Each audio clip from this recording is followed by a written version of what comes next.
Hello everyone, आपको पता है अक्टूबर मंथ चल रहा है। प्रीलिम्स 2024 को हार्डली 230 डेज रह गए हैं। ये बिल्कुल सही टाइम है अपनी प्रिपरेशन को मेन से प्रीलिम्स की तरफ शिफ्ट करने के लिए, क्योंकि आपको पता है प्रीलिम्स डे टू डे बहुत ज़्यादा डिफिकल्ट होता जा रहा है, जीएसबी और सीसेट भी।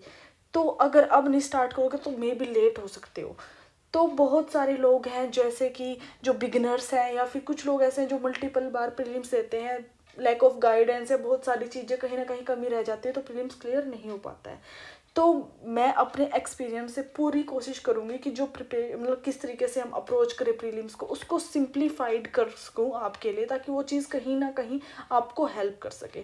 ठीक है, मैं ये टोटली मतलब बहुत सिंपल करने की कोशिश करूँगी जितना मैं कर सकती हूँ। और मैं ऐसे ही नहीं बोल रही, मैंने 2022 में अटैम्प्ट दिया था, मेरे अराउंड 100 मार्क्स हैं, आप देखो।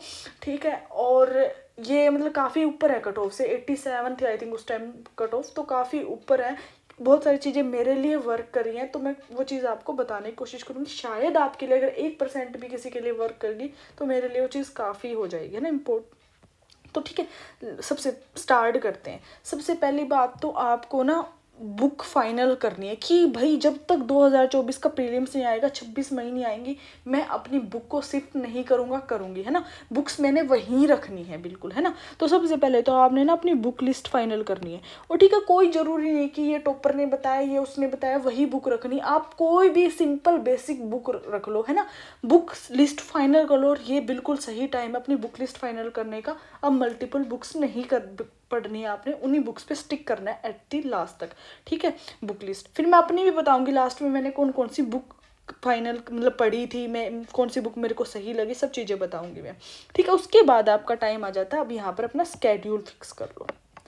ठीक है, स्केड्यूल को कैसे फिक्स करना है, सबसे पहले फिक्स कर लो कि अभी चलो अक्टूबर मंथ है, नवंबर दिसंबर तक मैं थोड़ा सा टाइम मेंस को भी दे सकता हूँ, है ना। हमारा अल्टीमेट गोल तो एग्जाम क्लियर करना है, सिर्फ प्रीलिम्स क्लियर करना नहीं है ना। तो दिसंबर तक मैं थोड़ा सा मेंस को टाइम दूंगा, बट साथ साथ प्रीलिम्स की टेस्ट सीरीज या प्रीलिम्स के क्वेश्चन सोल्व करना स्टार्ट कर दूंगा, प्रीलिम्स रिलेटेड बुक पढ़ना स्टार्ट कर दूंगा।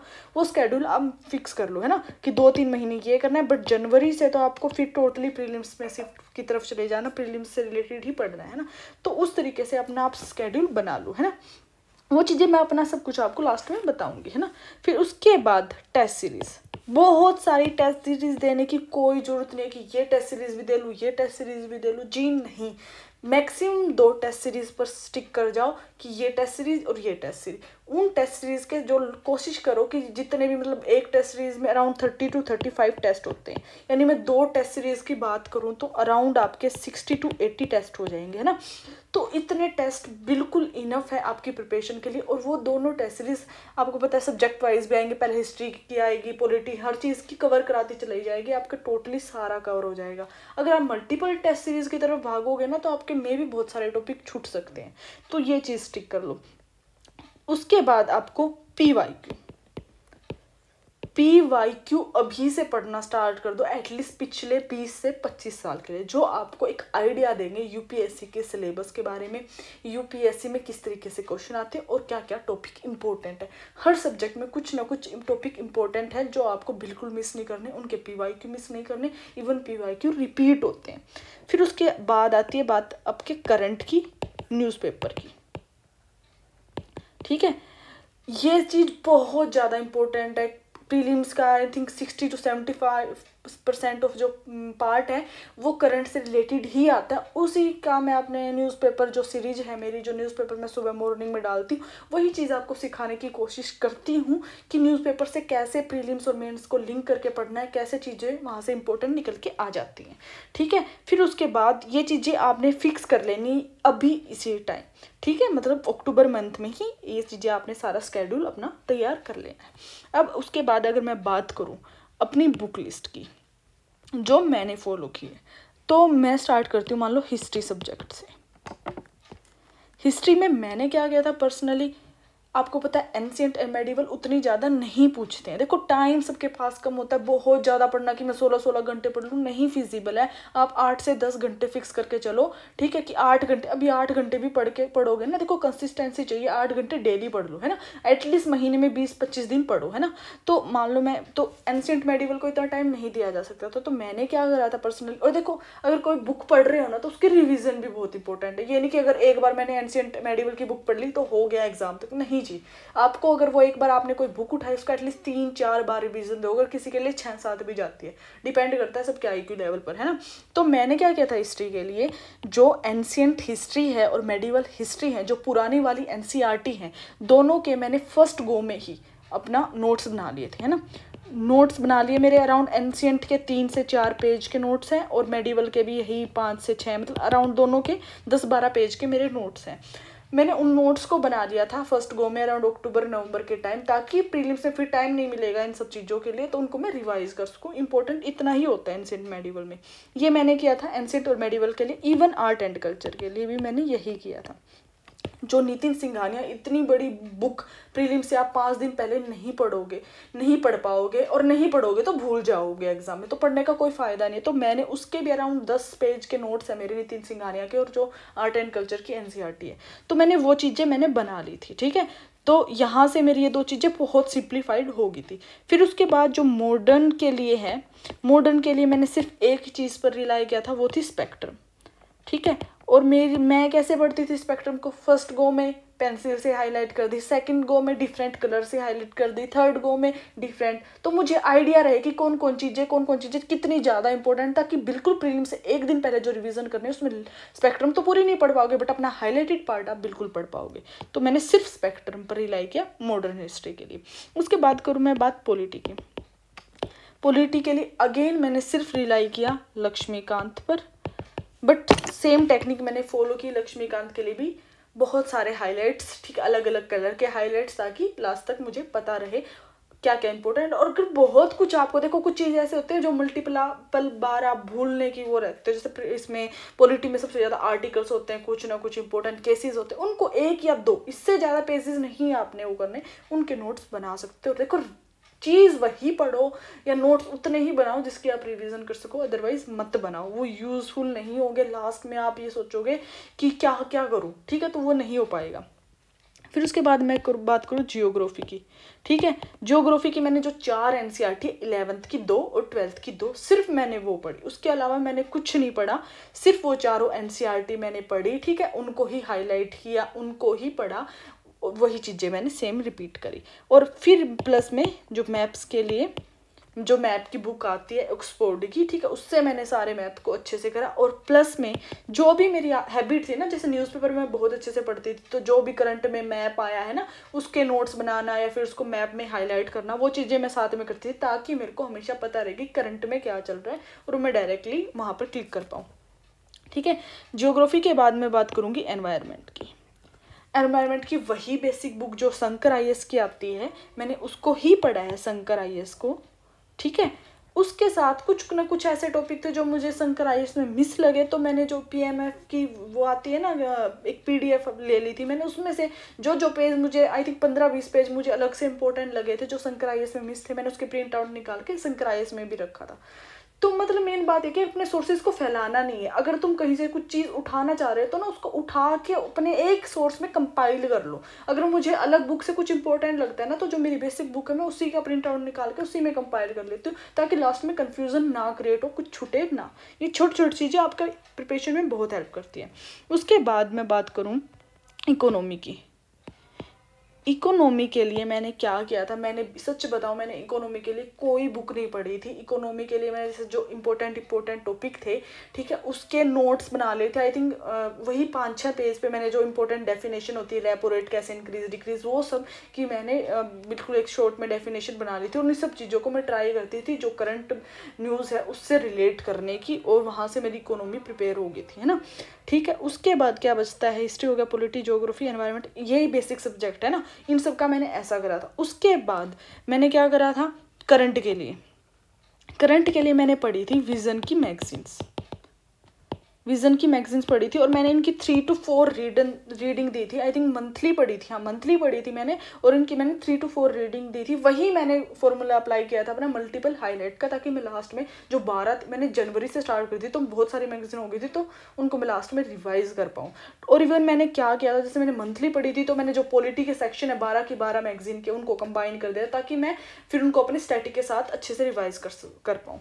तो ये सारी थी मैंने बुक लिस्ट फॉलो की थी, ठीक है। और मैं पढ़ती कैसे थी, मतलब कि कैसे, वही ना कि कैसे स्कोर इंप्रूव करना है। मैं क्या करती थी, जैसे मैंने जनवरी से प्रिपरेशन स्टार्ट की, उससे पहले मैंने सारी बुक्स की, मतलब दिसंबर तक सारी बुक्स की एक रीडिंग हो गई मेरी। मॉडर्न स्पेक्ट्रम एक बार पढ़ ली, लक्ष्मीकांत एक बार पढ़ ली, है ना, सबकी दिसंबर तक मैंने एक रीडिंग फाइनल कर ली थी। फिर जनवरी से जब एकदम मेरा प्रीलिम्स का मोड स्टार्ट हुआ तो मैंने क्या किया, वहाँ से मैंने सबसे पहले उठाई थी हिस्ट्री, क्योंकि मेरी हिस्ट्री वीक है तो मुझे लगा था कि इस पे काम करने की ज़रूरत है। तो वो आप अपने अकॉर्डिंग सब्जेक्ट अपने फिक्स कर लेना।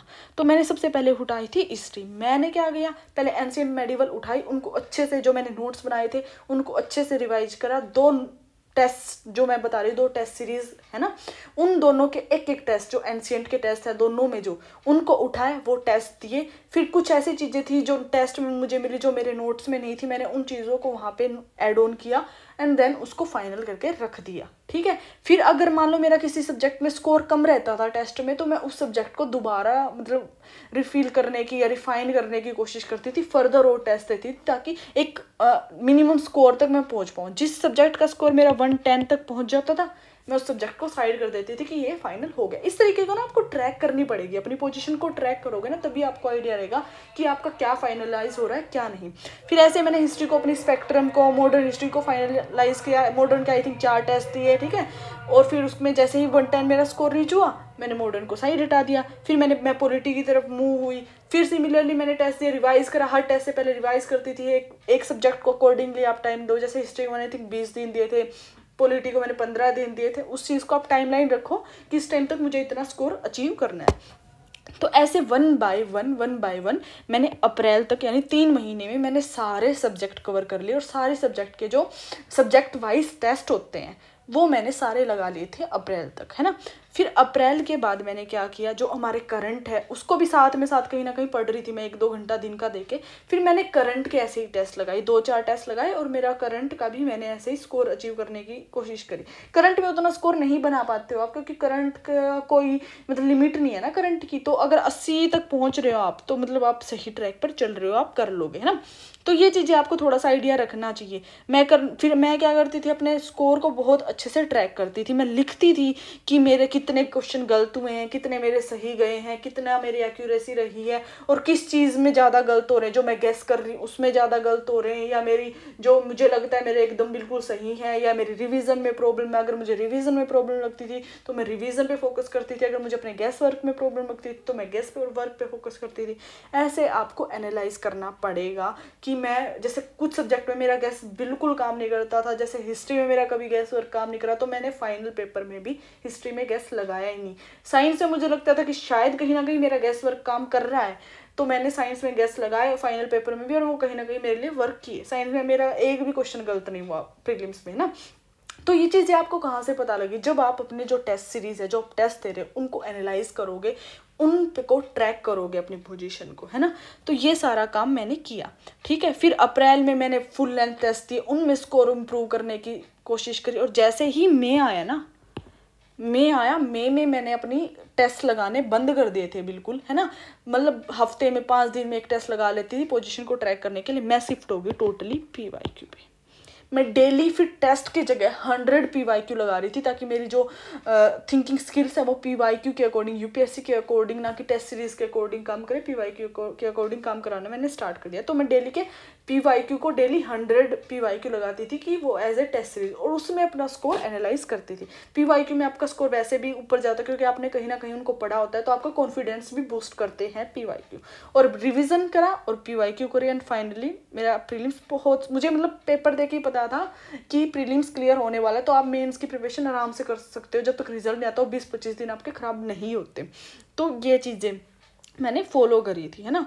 फिर उसके बाद बात आती है कि मेन बात क्या है, यहाँ से मैं अगर 3 चीज़ें लेके चलूँ, रिवीजन मस्ट है, रिवीजन नहीं छोड़नी टिल दी लास्ट, टाइम। अगर आपके जो प्रीलिम्स का एग्जाम है उससे 5 दिन बचे हैं ना, तो आपको 5 दिन में लास्ट में एक बार फाइनल रिवीजन देनी है, यानी मई के महीने में एटलीस्ट 3 रिवीजन देने की कोशिश करो। 15 दिन में एक रिवीजन, 10 दिन में एक रिवीजन एंड लास्ट के 5 दिन में एक रिवीजन, है ना। उसमें एक एक दिन हर सब्जेक्ट का रख लो, क्योंकि आपके इतनी बार पढ़ चुके मल्टीपल हाईलाइट्स है, तो ऊपर ऊपर से गो थ्रू करना, आपका माइंड उन चीज़ों को रिकलेक्ट करना स्टार्ट कर देता है ना। हर सब्जेक्ट को एक दिन दो, करंट को एक दिन दो, इस तरीके से हमने अच्छे से पढ़ लेना है, ठीक है। तो आई थिंक मेरे लिए जो चीज़ें मैं वर्क करी मैंने आपको वो बता दिया है। इसके अलावा अगर आपको कोई डाउट हो तो आप कमेंट सेक्शन में कमेंट कर सकते हो। मैं ट्राई करूँगी उस चीज़ पे भी वीडियो बनाने की। अगर आपको ये चाहिए कि टेस्ट सीरीज़ को कैसे सोल्व करते थे, PYQ को कैसे सोल्व करते थे, या फिर उनको फर्दर डिटेल में कैसे पढ़ते थे, एनालाइज कैसे करते थे, उनके नोट्स कैसे बनाने, और आप जो टेस्ट दे रहे हो देखो उनको भी रिवाइज करना है। आप चाहे उसको फुल आप कर पाओ तो पूरा का पूरा टेस्ट रख लो। मैं क्या करती थी, अगर मेरे 30 क्वेश्चन गलत है ना, तो मैं उन 30 क्वेश्चन के शॉर्ट नोट्स बना लेती थी 1 या 2 पेज में फाइनल, ताकि उनको जो मेरे गलत हुए हैं उनको मैं रिवाइज कर पाऊँ। तो ये चीज़ें करना स्टार्ट कर दो, और अभी से अपने एटलीस्ट दिन के 5 से 10 PYQ या टेस्ट में से या कहीं से भी 5 प्रीलिम्स रिलेटेड क्वेश्चन लगाओ, ताकि उस मोड में आ जाओ। सबसे डिफ़िकल्ट क्या होता है जो मैंने फील किया है कि अगर आप टेस्ट नहीं लगाओगे तो उस मोड में आना, टेस्ट मोड में आना इवन जो मेन एग्ज़ाम है उसमें डिफ़िकल्ट हो जाता है। हमारा माइंड वर्क ही नहीं कर पाता जो क्वेश्चन को सोल्व करने के लिए उस मोड में आ ही नहीं पाता। तो अपने आप को उस मोड में लाना बहुत इंपॉर्टेंट है, क्वेश्चन सोल्विंग मोड में। तो उस चीज़ को मैं अभी लाना स्टार्ट कर दो, अभी अपना स्केड्यूल बना लो, ताकि आप प्रीलिम्स 2024 अच्छे से टारगेट कर पाओ, पीछे ना रहो। तो मेरे लिए यही चीज़ें थी। अगर कुछ स्टिल आपको लगता है तो please mention that in your comment section.